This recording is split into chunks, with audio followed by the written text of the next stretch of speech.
Yo guys, what's going on? I'm Tim, this is the kashkellyandac Sports Report. Hey Cleveland, you guys got your win. I'm happy for Cleveland to see this win. And they're really the only people I'm happy for.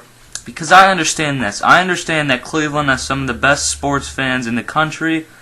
I understand, unlike the national media, that burning jerseys and all that stuff is part of the territory when someone leaves like LeBron did. But what I also understand is that the national media has zero right to talk about LeBron James the way the Cleveland media does, okay? And if for those of you who don't like yelling, there's probably going to be a lot of that in this video because I'm quite frankly sick of hearing all of this. I am. Let's get into a few things first. I'm not a LeBron lover. I think a lot of people get that impression because everyone feels they have to either be a LeBron lover or a Kobe lover, and because I made a video with Bruce Blitz saying that Kobe's an all-time great but he's overrated, that made me biased. Now, I'm not biased at all about things like that, and I've never been a Cleveland Cavaliers fan. I've never been a Miami Heat fan. I've never been a bandwagon fan in any sport. So unless I lived in one of those places, there would be no draw for me to be a fan of either of those teams. I'm a Sixers fan. I live in Philly. It makes sense. I'm a true fan. So I don't want, and I'm not one of those people that says, "Oh, well, I have to pick up this one individual player." I love watching LeBron, just like I love watching Kobe, Dwight Howard, Blake Griffin, anyone you can think of. That being said, I'm going to get into a few things here. And I'm just going to write one note down about what else I want to talk about. LeBron James did not come out last night about when he was introduced because basically he said after the game he didn't want to, he was tired.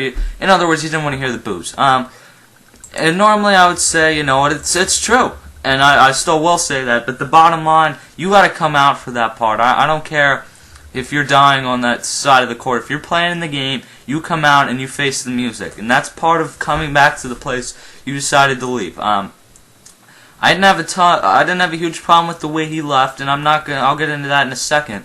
But I think the biggest thing, you got to get up there, you got to take it like a man, and people are calling you a wimp now. It is what it is, but you got to get up there, you got to be introduced and take that 5 seconds of booing or whatever it is and live with it.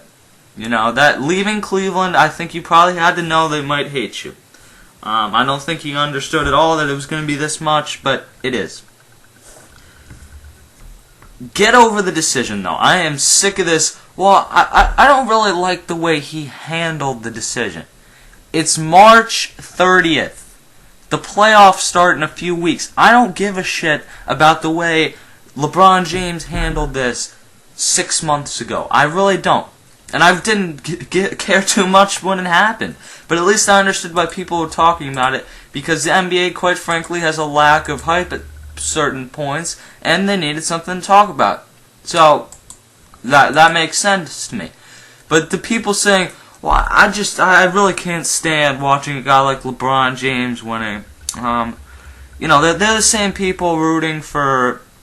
I don't think Kobe raped someone, but the fact that he cheated on his wife, I mean, if you're going to have that much of a moral issue like you do with LeBron, then I'm not really sure why you're supporting Kobe either. That's my opinion there. I support both. I think what happens on the court is what I care about. At least on the court. Off the court, I think LeBron James is a great guy. I will never move from that stance. A lot of people think he's arrogant and he's a jerk and he's a bum. LeBron James is probably one of the nicest guys you'll ever meet. I mean, I've never met LeBron James, but that's what I've gathered. I've never heard of this guy being in trouble. I've never seen anything like that. He went over after that game last night. He shook all their hands. He did what he had to. He lived up to it. He should have lived up to it when he came out at the beginning of the game, but he didn't. And at the end of the game, when he lost that game, he went over there, he shook their hands, and he got off the court. Probably about just what he should have done. But, I mean, the whole decision thing, I'll just glance back into this for a second. I don't understand why people wanted him to do better. I don't. I mean, if you want him to announce this via Twitter, I mean, that's just not realistic. And any other way, I mean, you could have him hold a press conference, but ESPN's going to pick that up no matter what. You know, I didn't like the hour special, but I'm not going to lie, I turned it off after he said, I'm taking my talents to South Beach. LeBron James wasn't the one annoying me during that. It was Jim Gray with his.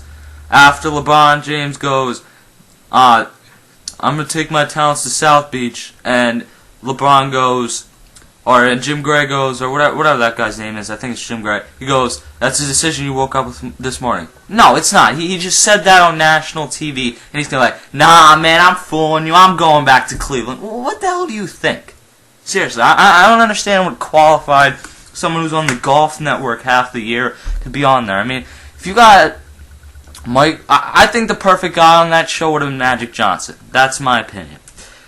Either way, let's move on from the decision, because I'm just going to try and not talk about it anymore.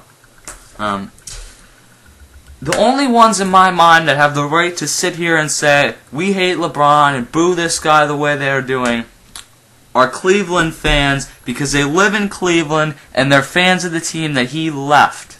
I'm not going to say betrayed because he went to win, but the team that he left. That's my thought. National media is just drawing up attention for themselves. That's all they're doing.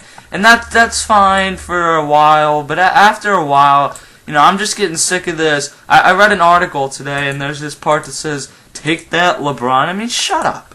Seriously, you're not even from Cleveland, probably from New York. Shut up, okay? You have no qualifications to talk about this guy like you were some big Cleveland Cavaliers fan, and you can bottle up the emotions of that city because you can. Okay, so stop talking about it. The only people that have a right to sit here and say, I hate LeBron because of the decision and because he left here, are Cleveland Cavaliers fans, not anyone else. National media, shut up. Seriously. Final thing I want to get to in this video, and me and Bruce Blitz and I, if you want to be proper about your grammar, which I don't care about, made a video a while ago saying that LeBron is the clear-cut MVP. I mean, it was probably a 40-minute video, 35-minute almost.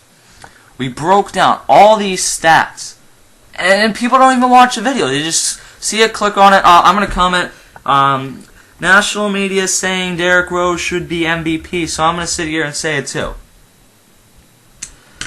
Oh boy, guys. I mean, come on. Think for yourself. LeBron James is the MVP. If you break down stats, the MVP is an individual award. There's no question who had the better season. I don't care if LeBron didn't hit the clutch shot to beat the Bulls. It's about 82 games. It's about who had the better season as an individual. And you got to take in with the team account. People say, well, LeBron might be the better player, but you can't even argue that Rose is the weaker team. Are you kidding me? Who does LeBron have? He has an overrated Bosh, who's still a great player. But I'd take Carlos Boozer over Bosh.